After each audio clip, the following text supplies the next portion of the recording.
بسم الله الرحمن الرحيم. السلام عليكم ورحمة الله تعالى وبركاته. الحمد لله وكفى وسلام على عباده الذين اصطفى أما بعد. أعوذ بالله من الشيطان الرجيم. بسم الله الرحمن الرحيم. يا أيها الذين آمنوا اجتنبوا كثير من الظن إن بعض الظن إثم ولا تجسسوا ولا يغتب بعضكم بعضا. وقال النبي صلى الله عليه وسلم من حسن الإسلام المرء تركه ما لا يعنيه أو كما قال عليه الصلاة والسلام. سبحان ربك رب العزة عما يصفون وسلام على المرسلين والحمد لله رب العالمين. اللهم صل على سيدنا محمد وعلى آل سيدنا محمد وبارك وسلم. اللهم صل على سيدنا محمد وعلى آل سيدنا محمد وبارك وسلم. اللهم صل على سيدنا محمد وعلى آل سيدنا محمد وبارك وسلم. Alhamdulillah, hadirin hadirat kasih Allah Subhanahu wa taala. Bertemu lagi kita malam ini dengan taufik Allah Subhanahu wa taala setelah kita berjumpa pada bulan lepas. Malam nak mengundi bulan lepas 11 Ogos. Dan hari ini telah masuk bulan 9, 21-22. Jadi pada bulan lepas kita telah masuk pada fasal yang ketiga pada menyatakan lidah. Dan kita telah habiskan separuh dah. Kita berhenti pada penyataan ayatul munafiqi salasun. Tanda-tanda munafik 3 tu. Hari ini kita masuk pada muka surat. Kalau kitab Jawi ni muka surat 12. Kitab tuan-tuan tak tahulah. Dia berhenti pada dan seperti berbantah-bantah. Qala al-musannif rahimahullah ta'ala wa nafa'ana bi'ulumi fid darain. Amin. Telah berkata penyusun kitab, mudah-mudahan Allah Ta'ala bagi manfaat ilmu daripada ulum beliau di dunia dan akhirat. Amin. Dan seperti berbantah-bantah. Dia duk cerita tentang fasal pada menyatakan lidah ni. Ya.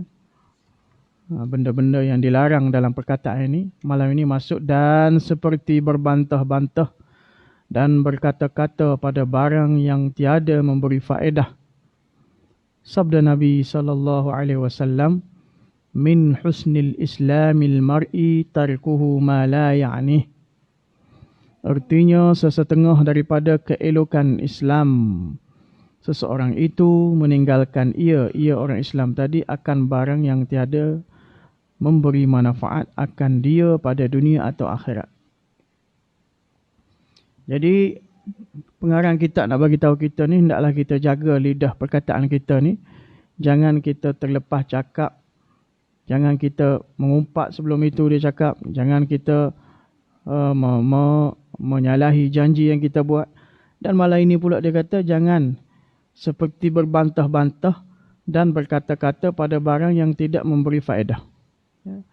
Yang ini dengan kata lain, jangan kita guna lidah kita ni untuk mengucapkan perkataan sia-sia. Istilahnya, perkataan la ya'ni, perkataan yang tidak memberi faedah. Baik bangsa dunia maupun bangsa akhirat. Ya. Percakapan yang diungkapkan tu tak ada memberi pahala yang mana boleh memberi manfaat kepada dia pada hari akhirat. Dan perkataan yang diungkap tadi juga tak bagi guna, tidak bagi faedah dari segi bangsa dunia dia. Ulama kata perkataan layak ni mudah saja. Kalau satu orang itu penjual tembikai tepi jalan. Kan, tembikai dia duduk jual. Tapi dia cakap pasal durian. Dia jual tembikai, cakap pasal durian. Oh, saking sana mahal. Oh, sekarang ada di Raub satu kebun murah. Jadi Dia jual tembikai, tapi dia cakap pasal durian. Jadi percakapan dia pasal durian itu tidak bagi faedah kepada dia. Baik dunia dia, dengan dia cakap pasal durian tadi, taklah memberi sebab kepada orang ramai datang menyerbu kedai dia. Viral. Zaman ini zaman viral. Alangkah baik dia buat perkara yang menyebabkan orang datang kedai dia cerita pasal tembikai. Tapi dia duk cerita pasal durian tadi. Maka dunia dia pun tak bagi faedah. Akhirat dia pun tak bagi faedah. Itulah perkataan layak ni. Ya. Jadi pengarang kata pada kita, hendaklah kita guna lidah kita ni, jangan kita berbantah-bantah dan berkata-kata pada barang yang tidak memberi faedah. Sabda Nabi SAW, min husnil islamil mar'i, artinya sesetengah daripada keelokan, keindahan, kecantikan Islam seseorang itu. Husnil Islam ni banyak. Di antaranya apa? Tarkuhu ma la ya'ni, meninggalkan ia orang Islam tadi akan barang yang tiada memberi manfaat akan dia orang Islam tadi, tak bagi manfaat, tak bagi faedah kepada dia pada dunia dia atau akhirat dia. Dunia pun tak dapat bagi manfaat, akhirat pun tak ada faedah apa-apa. Jadi kena jaga lidah kita, jangan mengucapkan perkataan layak ni. Kalau kita dapat jaga lidah kita ni, maka kita dapat menterjemahkan apa yang dikata min husnil Islam, daripada keindahan Islam. Ya. Dan juga seperti mengadu-ngadu. Maksud mengadu sini mengadu domba. Mengadu-ngadu, sabda Nabi SAW, la yadkhulul jannata nammamun. Artinya tiada masuk ke dalam syurga orang yang mengadu-ngadu, yakni mengadu domba.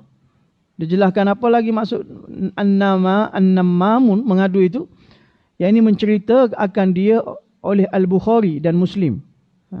Kitab Bukhari dan Muslim ada jelaskan tentang an-nammamun ni. Pengadu domba ni, apa maksud dia? Daripada jalan Huzaifah radhiyallahu anhu, dan sesungguhnya telah ittifaqlah ulama atas bahawasanya. Jadi berkenaan dengan mengadu domba ni ada direkodkan dalam Bukhari dan Muslim daripada jalan Huzaifah, dan juga di atas itu telah ittifaq, bersepakatlah para ulama atas bahawasanya mengadu-ngadu itu dosa besar. Mengadu domba itu, nammamun itu, kita panggil apa istilah hari ni, batu api, batu api. Mengadu-ngadu itu dosa besar. Iaitu, apa maksud mengadu domba di sini? Iaitu memindahkan perkataan sesetengah manusia kepada sesetengahnya yang lain, maksudnya. Kerana tujuan membinasakan antara mereka itu dan menjadikan mereka itu berkelahi. Dia bawa cerita, pergi kepada fulan A, dia kata B cakap kepada kamu bagian. Perkataan buruk. Pergi kepada B pula, dia kata A cakap kamu bagian. Dia, orang kata sekarang panah lain. Batu api lah. Dia memindahkan perkataan. Itu maksud dia. Iaitu memindahkan perkataan sesetengah manusia kepada setengah kerana. Jadi dipindahkan perkataan A kepada B, pindahkan perkataan B kepada A. Dengan tujuan apa? Kepada setengah kerana tujuan membinasakan. Tak ada niat lain, tak ada maksud lain. Semata-mata untuk supaya dua pihak ini berkelahi. Itu batu api. Berkelahi. Allahu Akbar kabirah. Adapun memindahkan perkataan kerana nasihat bagi mereka itu, yang dipindahkan perkataan kepadanya, maka wajib ia tiada masuk ia dalam mengadu-ngadu yang dilarang. Adapun kita pindah.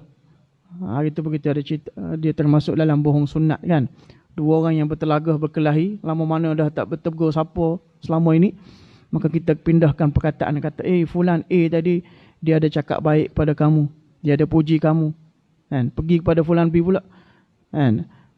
Fulan A pergi kepada fulan B, kata fulan A cakap baik pada kamu, kan? Pergi kepada B pula, kata fulan A ada puji kamu, bercakap elok-elok pada kamu. Adapun pemindahan perkataan begitu, dia kata memindahkan perkataan kerana nasihat bagi mereka, yang dipindahkan perkataan kepadanya, maka wajib ia fa aslihu baina akhawaikum, kata Al-Quran. Hendaklah kamu damaikan di antara dua saudara kamu yang bertelagah berkelahi. Maka wajib ia tiada masuk ia dalam mengadu-ngadu yang dilarang. Dia tak termasuk dalam perkara yang mengadu-ngadu domba lah.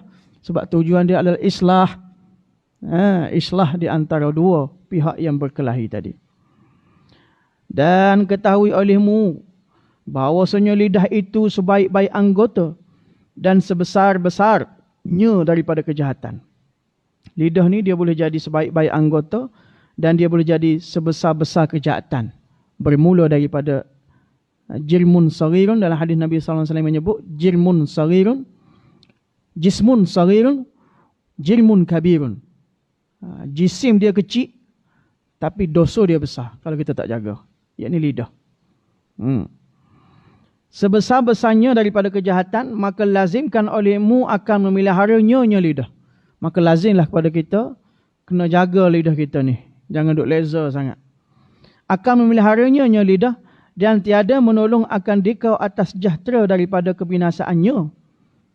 Siapa pun tidak boleh terlepas daripada kerosakan kebinasaan lidah ni, ya, melainkan mengasingkan diri daripada manusia. Cara pertama kita kena khalwah. Kalau kita rasa kita ni mulut leza, asal cakap je macam pedang. Asal bagi je cakap. Mulut leza sangat ni menyebabkan orang terasa hati pada kita. Seelok-elok dia kata maka lazimkan olehmu akan meliharanya mengasingkan diri daripada manusia. Uzlah. Uzlah di sini makna kita asingkanlah, kita jangan kita hadkanlah kegiatan sosial kita. Duduk kedai kopi, kedai mamak berjam-jam, umpat orang tu, umpat orang ni, sangka buruk orang tu, sangka kata buruk orang kata buruk orang ni. Kadang-kadang lidah tak boleh jaga, leza tu leza ni. Kalau tak dapat buat macam tu, tak dapat jaga, kena asingkan diri daripada manusia. Dan mengekalkan diam, melainkan pada ketika berhajat kepada berkata-kata. Kita kena kekalkan diam. Kena banyakkan diam lah. Mulut kita ni, ada setengah orang tu tak boleh berhenti. Tak ada break kan. Duk pok-pak bagi kat dia je. Kalau kedai kopi, kedai mamak tu, 5-10 orang duduk, dia seorang je pengurusi majlis. Orang lain tu kangguk saja. Kalau kita jenis macam tu, pertamanya kita belajar uzlah. Yang keduanya kita cuba untuk mengekalkan diam. Memang payahlah mula-mula. Jenis mulut tu duduk diam ni, tiba-tiba kita kurung dia supaya tak duduk diam. Maka mula-mula tu agak susah. Tapi lama-kelamaan bila kita latih, dia akan jadi kebiasaan.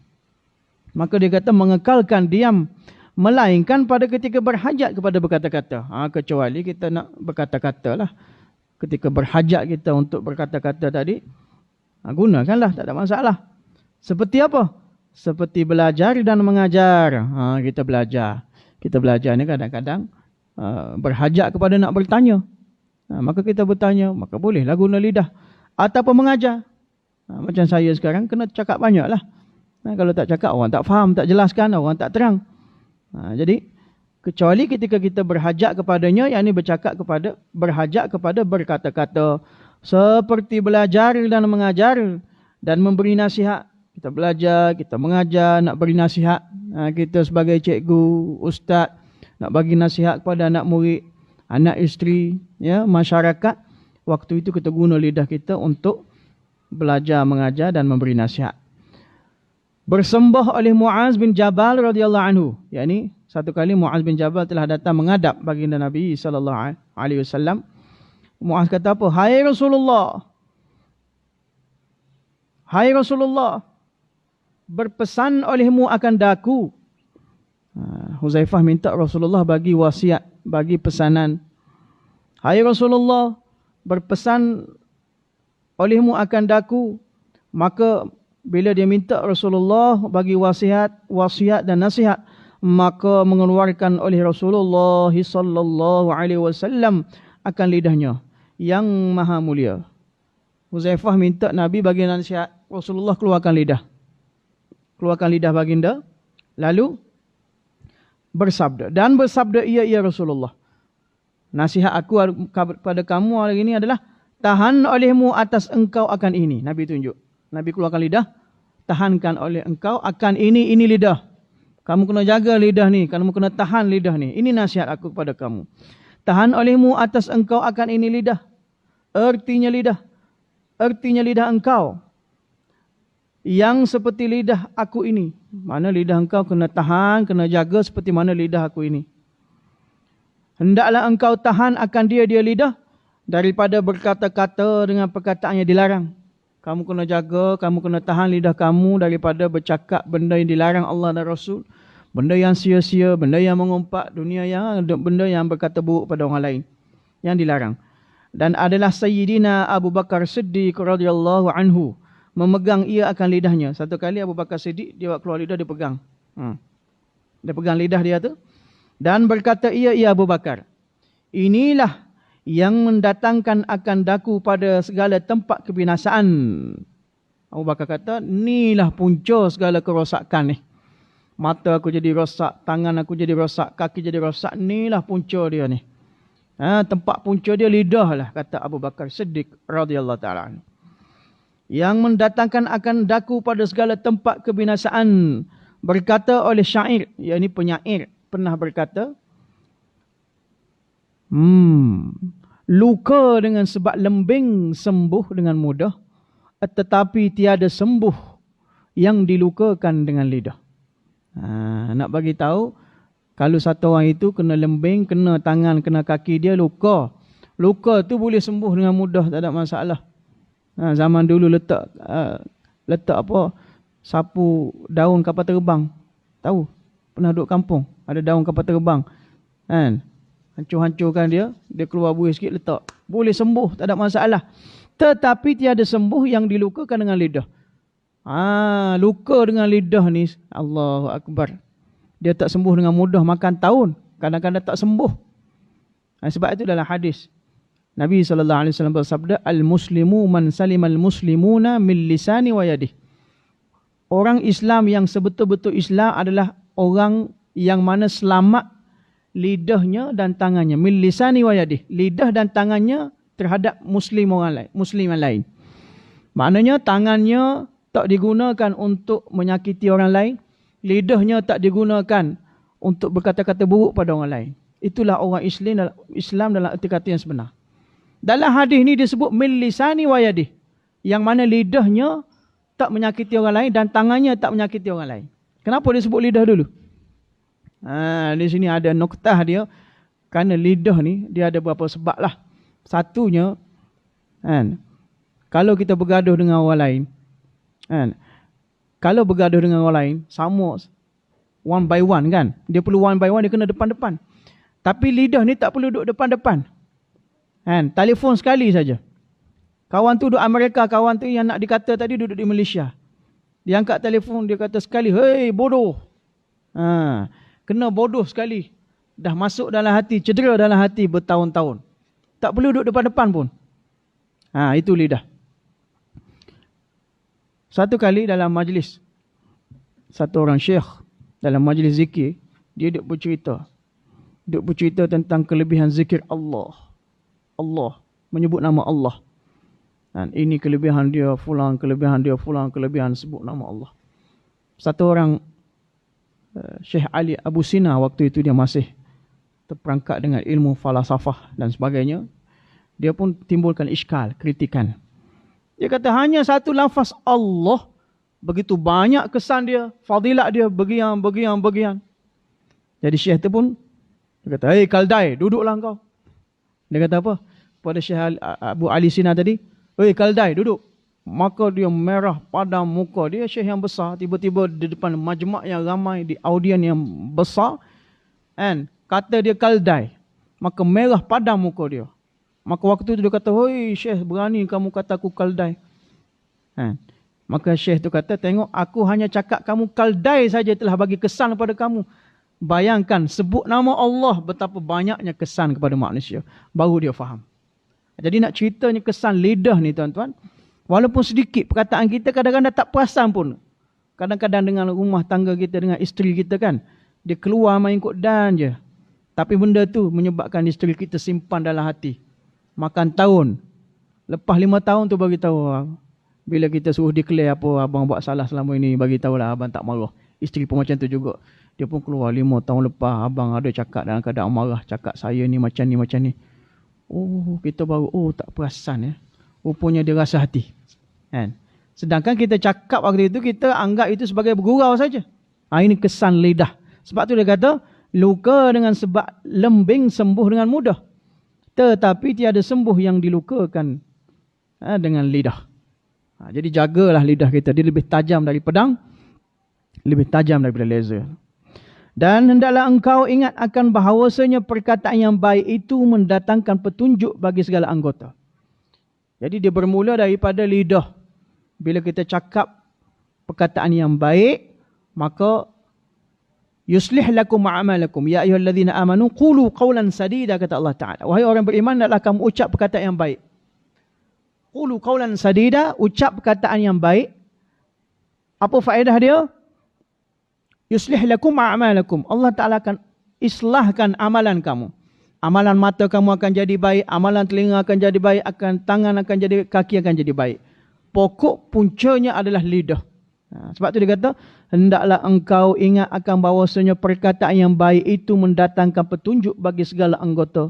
Dan perkataan yang jahat itu mensebabkan akan jahat segala anggota. Telah menceritakan oleh Abu Sa'id Al-Khudri radhiyallahu ta'ala anhu bahawasanya manusia itu apabila berpagi-pagi bersegeralah oleh segala anggota semuanya kepada lidah. Bila dia bangun pagi, tangan duk pergi kejar lidah, kaki duk kejar lidah, mata, telinga semua duk pergi fokus pada lidah. Dan berkata semuanya baginya, seolah-olah semua anggota badan yang lain berkata kepada lidah, menuntut oleh kami akan dikau dengan nama Allah, bahawa engkau betul atas petunjuk. Semua anggota-anggota lain duk kata kepada lidah, wahai lidah, kami menuntut pada kamu supaya kamu bercakap betul. Itu maksud dia. Supaya kamu lurus. Supaya engkau betul atas petunjuk. Kamu kekal di atas hidayah petunjuk Allah. Kerana bahawasanya engkau, jika engkau lurus, nescaya kami lurus. Dan jika engkau bengkok, bukan Bangkok, Thailand bengkok. Nescaya kami bengkok.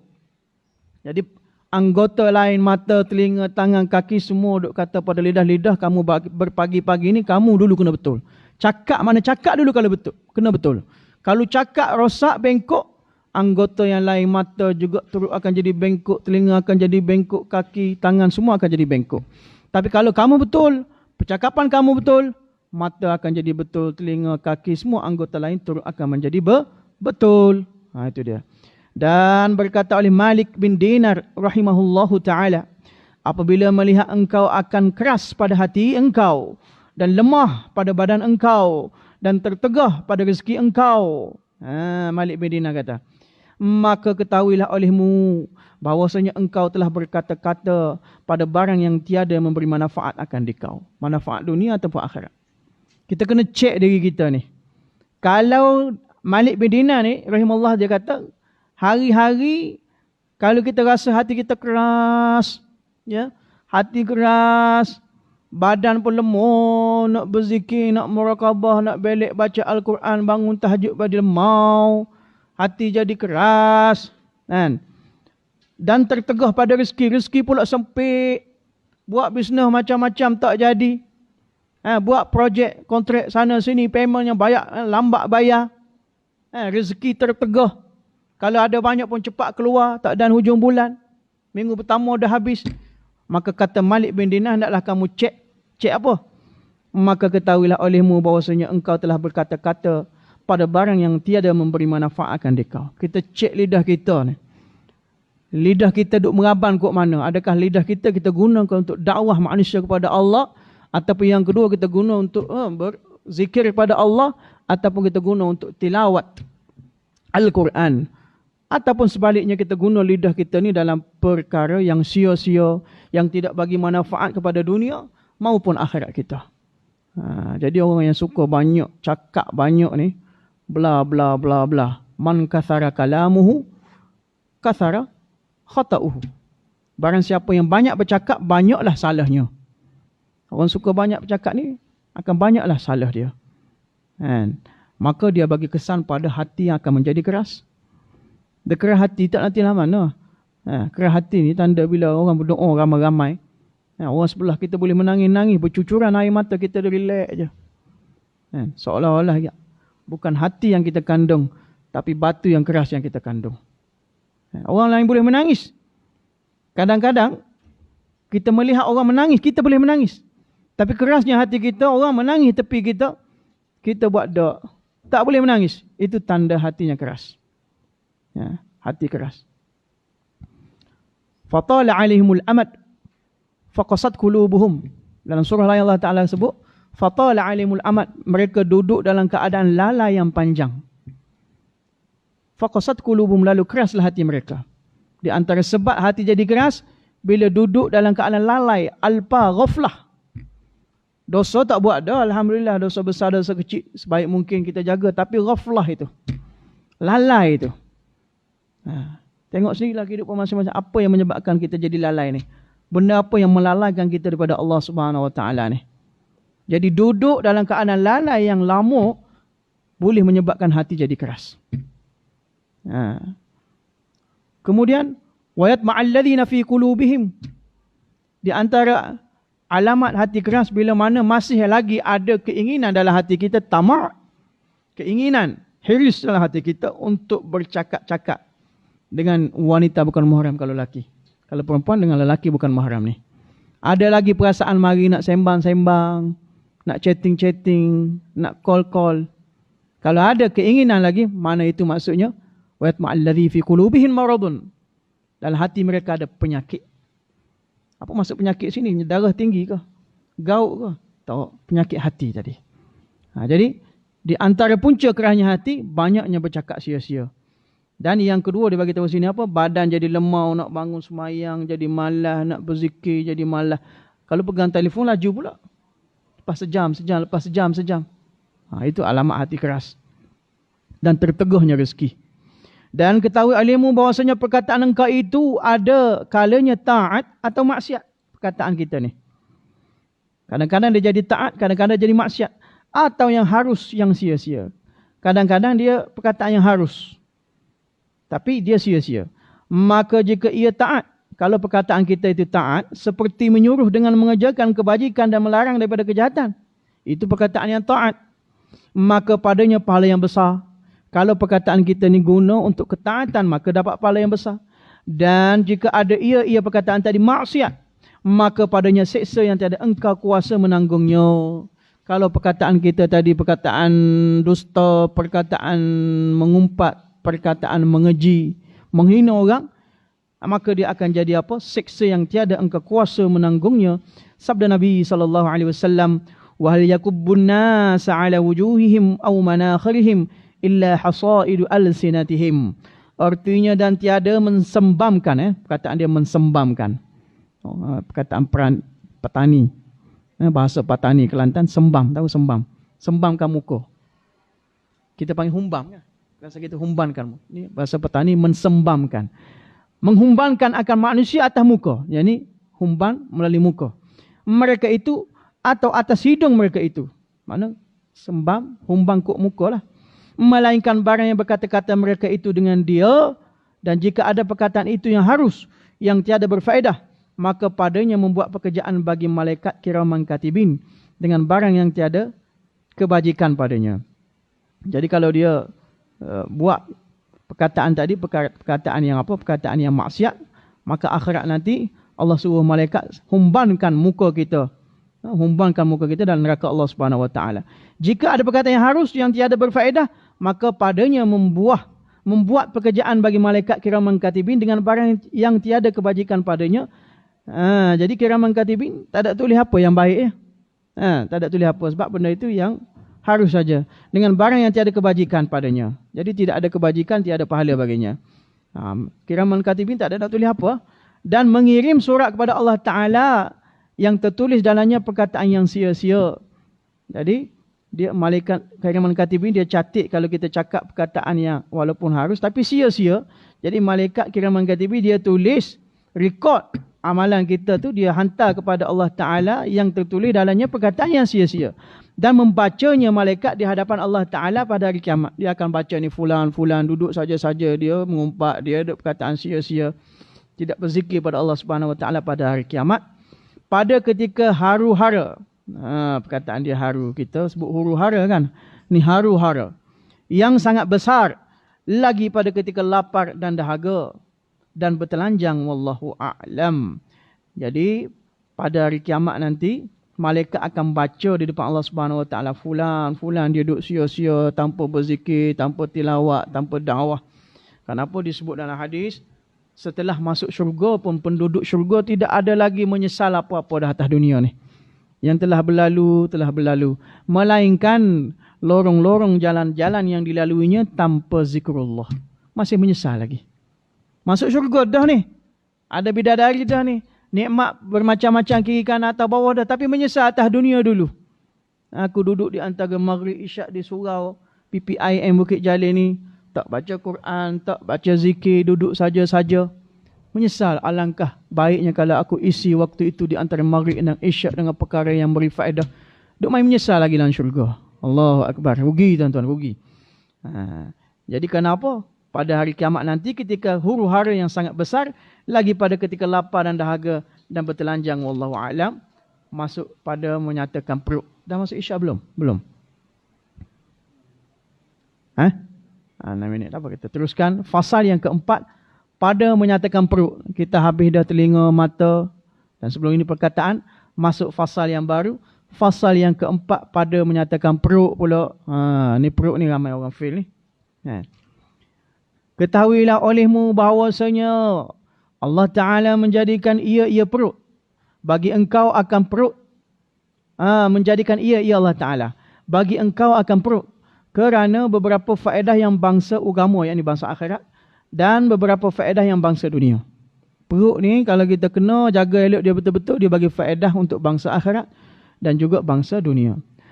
Adapun faedahnya perut yang bangsa agama, yakni bangsa akhirat, maka memberi oleh perut itu akan segala badan akan bantuan daripada yang berubah di dalamnya, daripada makanan kepada darah, dan daripada darah kepada air mani, yang dengan air mani tadi mendapat anak dan berkekalan oleh manusia.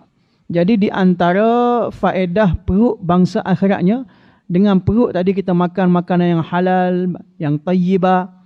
Kemudian makanan tadi akan berubah daripada darah, darah akan dirubahkan menjadi air mani, daripada air mani itu terhasilnya anak, maka akan kekal, maksud ini akan kekallah keturunan kita. Jadi anak-anak yang lahir daripada keturunan kita itu adalah memberi faedah kepada kita bangsa akhirat.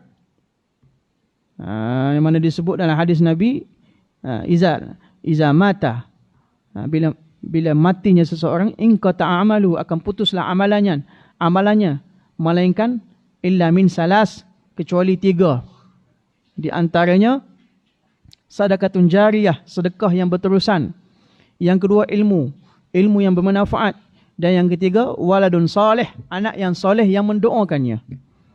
Jadi kita makan, kita niat dengan makan tadi, dia akan hadam, dia akan berubah kepada darah pada air mani itu digunakan dengan hubungan kelamin suami isteri, akan lahirnya anak yang akan bagi faedah kepada kita. Kita lahirkan anak niat bersama isteri, bukan niat hanya semata-mata nak tolong kita sekadar tua saja. Kadang-kadang kita niat anak kita ni jadi doktor, profesor supaya tua tolong kita. Tapi bila kita tua dah pencin, tak larat nak buat kerja, mereka pula duk sibuk posting sana sini, tak sempat nak jaga kita, hantar duit saja. Waktu itu bukan duit saja yang kita perlukan. Kita perlukan anak di sisi kita ketika mana kita perlukan dipakaikan pampers, ketika mana kita perlu dipapah ke bilik air untuk mandi. Waktu itu duit tak rasa apa-apa. Dunia lagi kita perlukan anak kita. Apatah lagi di akhirat nanti, kita perlu anak kita hantar. Postman datang hari-hari hantar amalan sedekah jariah yang diniatkan dibaca untuk ibu bapa yang sampai kepada kita. Jadi daripada bangsa akhirat, makanan tadi, dia akan membentuk keturunan. Yang berkekalan oleh manusia. Maka dengan sejahtera segala anggota perut. Bila anggota perut kita selamat, sejahtera, apa maksud anggota perut ni? Perut ni bukan maksud perut depan ni saja. Apa yang ada dalam perut seperti jantung, limpa, dan paru-paru, dan perut besar, usus. Sejahtera yang tinggal daripada segala badan, daripada segala penyakit. Kalau perut ni kita dapat jaga, maka sejahteralah segala barang dalam tu. Daripada segala badan, daripada segala penyakit yang menegah, daripada menunaikan segala ibadat. Hadis lain Nabi SAW menyebut bahawa perut itu adalah sumber penyakit. perut ni lah kena jaganya. Kalau perut kita boleh jaga, maknanya kita jaga makan, perut ni kita sempadankan. Kan? Maka di situlah akan terhadnya penyakit. Hari ni kita tak jaga perut kita, sombak ni itulah macam-macam. Penyakit yang tak ada zaman dulu ada zaman kita ni. Autism lah, apalah. Dulu mana pernah dengar autism ni. Paling tidak sindrom Down tu je kan. Sekarang mari autism lah, macam-macam. Budak-budak. Kan? Penyakit yang tak ada zaman dulu ada zaman kita, disebabkan pertamanya makanan pelik-pelik ni. Kan? KFC, McD, Pizza Hut itu dah biasa dah. Sekarang macam-macam pula mari yang baru-baru ni. Kunafa tak kunafa, croffle tak croffle. Tokyo croffle dah datang ni. Croffle pula isi macam-macam. Meatball tak meatball. Nak sebut pun tak reti. Menyebabkan makanan tu yang menyebabkan menjadi rosaknya keturunan tu. Maka dia kata, mendatangkan segala penyakit. Sejahtera yang tinggal daripada segala badan, daripada segala penyakit, yang menegah daripada menunaikan segala ibadat. Jadi bila makan tak betul, ibadat pun jadi susah. Dan dengan sempurna. Nak buat ibadat dengan sempurna tak boleh. Nak duduk berzikir 5 minit pun dah angkat kepala. Baca Quran baru tak sampai slide, rasa lemau, rasa dah banyak baca. Cepat-cepat nak tengok handphone. Sebab makanan tadi. Rizkan halal dan penting. Ya.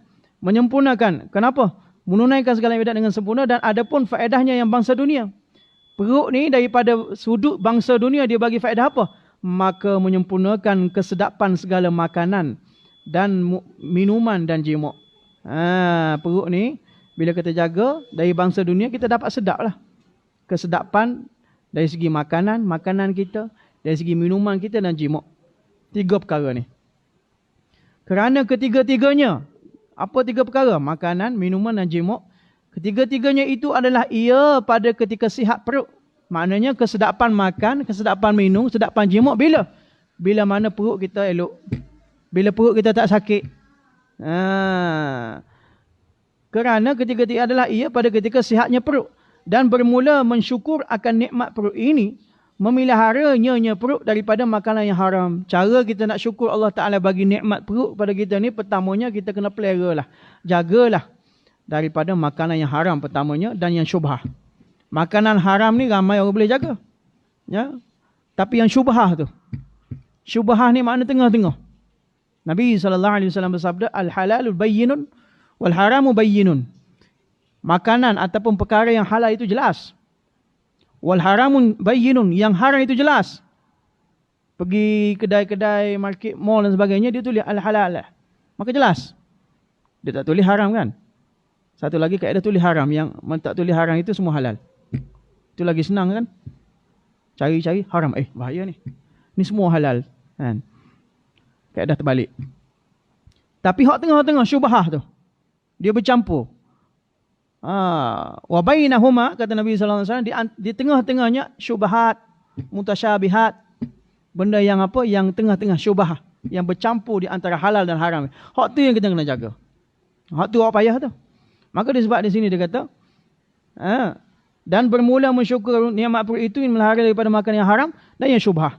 Apa maksud syubhah? Artinya yang tiada diyakinkan akan halalnya dan tiada diyakinkan akan haramnya. Halal dia pun kita tak yakin, haram dia pun kita tak yakin. Dan memeliharanya perut daripada bersangat dan kenyang.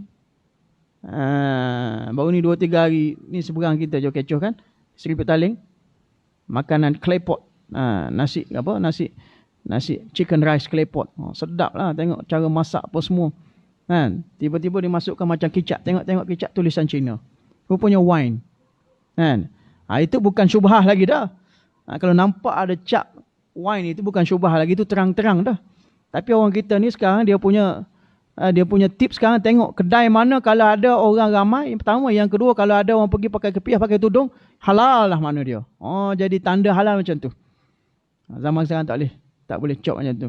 Tak kira zaman sekarang ni pakai tudung ke pakai serban ke, kadang-kadang serban 14 inci pun pergi makan kedai ikut dan je. Kita sendiri kena apa? Kena tengok. Kita kena tabayun tengok. Tu. Kalau kedai-kedai mamak tengok hari Jumaat. Hari Jumaat mereka tutup saja, pergi sembahyang Jumaat ke tak? Kena check lah. Kalau tutup saja dia orang duduk dalam ni, maknanya something wrong lah tu. Kena tengok mereka ni nak jumpa pintu masjid tak ni? Staff-staff mereka. Kalau pergi masjid, alhamdulillah. Kalau tak pergi masjid, dia panggil bukan haram lagi, syubhah. Jadi kita tahan diri kita daripada kedai mereka. Kalau nak jaga perut kita, nak jaga ibadat kita, anak keturunan kita. Kita habis sikit lagi. Allah dan memeliharanya perut daripada bersangatan kenyang. Perut ni kena jaga sampai jangan sangat kenyang. Benda harus tuan-tuan. Tapi dari segi tasawuf tarikat ni kita kena jaga perut kita. Makan ni jangan sampai rapat. 2-3 mulut lagi nak rapat, nak kenyang, kita stop. Kenapa? Maka hendaklah bersungguh-sungguh engkau memelihara perut itu daripada yang haram dan yang syubhah. Kerana 3 perkara. Kenapa kita kena jaga perut bersungguh-sungguh daripada haram dan juga syubhah? Ada sebab 3 perkara. Pertama, kerana takut daripada siksa api neraka. Kalau terkena benda yang haram, syubhah dan haram, takut kita terjebak dalam api neraka.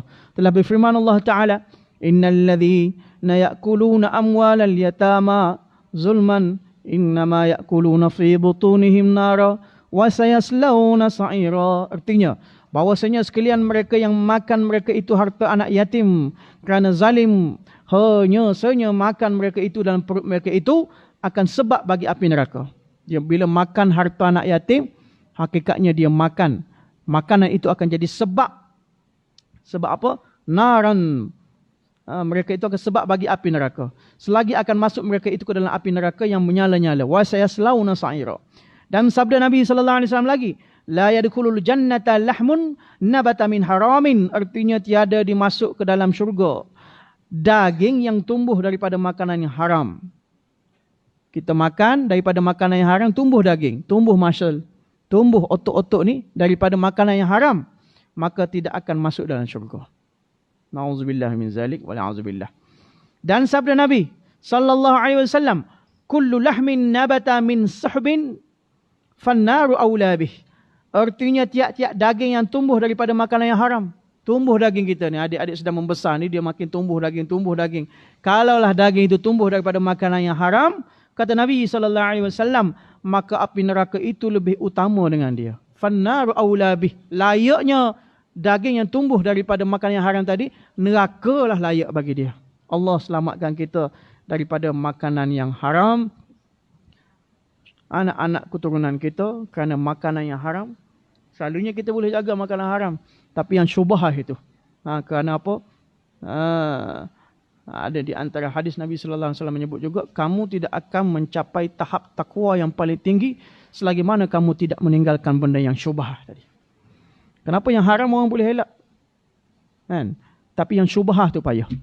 Jadi nak mengelakkan syubhah, kita jaga makanan kita. Kalau boleh kita buat makanan daripada rumah, makan makanan daripada rumah saja. Tak perlu pergi kedai-kedai. Kena dengan sarana menteri kita hari ni kan. Jangan makan kedai banyak-banyak. Jangan kata saya sokong pula. Tapi sebenarnya makan di rumah itu lebih mengelakkan daripada kemerosotan dunia maupun akhirat. Wallahu taala alam. Cukup di sini pada hari ini kita catik masuk pada rukun 15 dan sabda Nabi sallallahu alaihi wasallam famanittaqa. Kita sambung pada bulan hadapan masih pada fasal pada menyatakan perut lagi. Tak habis lagi bab perut ni. Kerana perut ni benda yang paling kita buat hari-hari ni, makan minum ni benda hari-hari. Jadi panjang sikit. Musannif kita dia bicara tentang perut. Kita akan sambung lagi bulan depan kalau ada rezeki insya-Allah taala. Wallahu taala alam wa ilmuhu atam. Bismillahirrahmanirrahim. Allahumma faqihna fid din wa 'allimna at-ta'wil wahdina ila sawa'is sabil. Rabbi zidna 'ilma warzuqna fahma. Sallallahu taala sayyidina habibih Muhammadin nabiyil ummi wa ala alihi wa sahbihi ajma'in bi rahmatika ya arhamar rahimin walhamdulillah. Jazakumullah. Assalamu